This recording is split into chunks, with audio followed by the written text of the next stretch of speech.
$60 billion. 1 trillion parameters. 21 days. Let that sink in. Let that sink in. OpenAI just dropped its best model ever and already has the next one in the oven. This week, the AI industry went full chaos mode. In this video, GPT 5.6, Gemini's big move, Roo Code dying, and open source models nobody expected. Stay to the end. The Cursor deal number will genuinely blow your mind. April 28, 2026.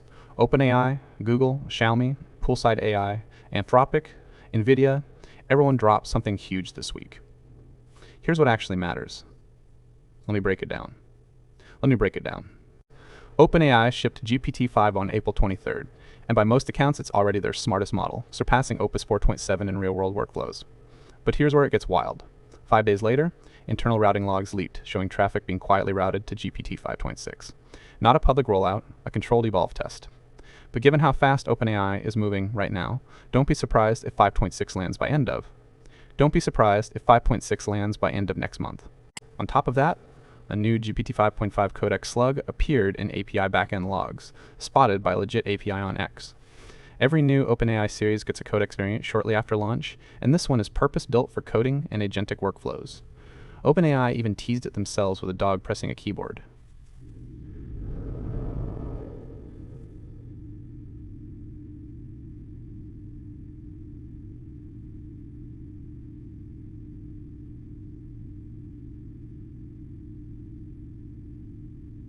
While OpenAI and Anthropic have both launched flagship models recently, Google has been conspicuously quiet. That's about to change. Google I/O is 21 days away, and it looks like we're finally getting a new flagship Gemini. The question is whether it's Gemini 3.5, or if Google skips straight to an early Gemini 4. AI YouTuber Matthew Berman sat down with the CEO of Google Cloud this week. Thomas Kurian didn't hold back. And inside the Gemini app itself, things got interesting. Gemini can now generate and send files directly in conversation, much more Claude-like. There's also a new built-in sandbox execution environment that can run tasks, generate outputs, and package files without leaving the app. Another clear step toward truly agentic AI. Roo Code, the VS Code fork of Klein, just announced it's shutting down on May 15th. 3 million installs gone. CEO Matt Rubens was direct. They don't believe IDEs are the future of coding. They're pivoting fully to Roo, a Slack-based cloud agent. Meanwhile, SpaceX quietly secured the option to buy Cursor for $60 billion. Yes, billion. That's the number I promised you. Think about how fast this happened. OpenAI launched Codex. Anthropic shipped Claude Code. SpaceX grabbed Cursor for $60 billion. And now Roo Code is shutting down entirely. The AI coding market consolidated in less than 2 years.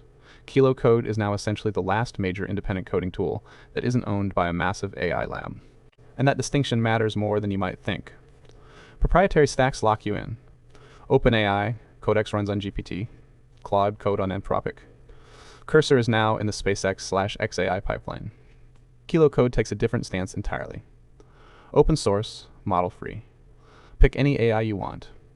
Parallel agent execution, sub-agent delegation, shared sessions. Model freedom is actually becoming a competitive advantage right now. Now let's talk about the part of this week that genuinely surprised me.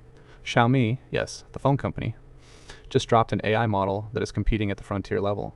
1 trillion total parameters, 42 billion active, 1 million token context window, and it's open source under MIT license.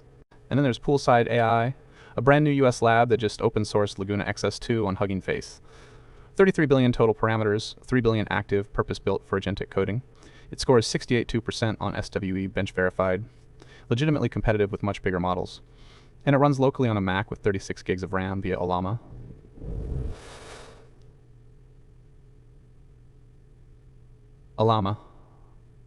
Apache 2.0, fully commercial.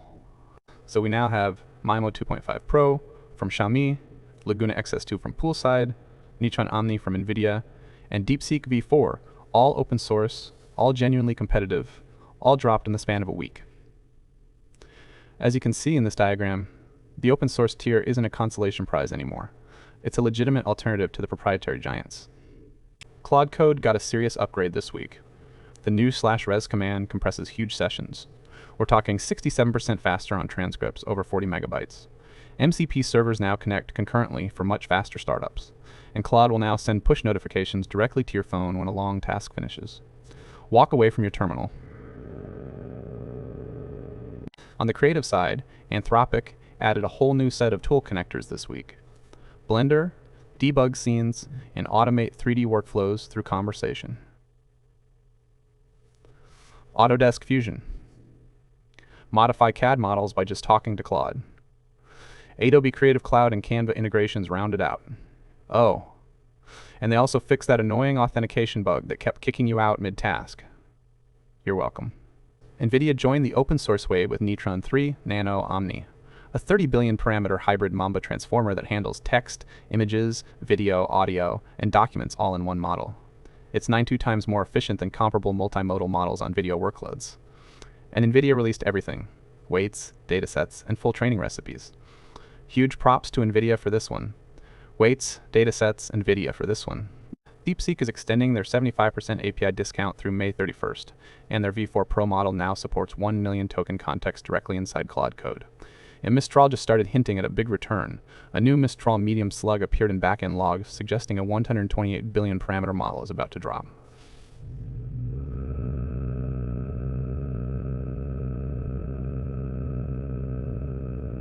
And finally, the story that should make you sit up straight.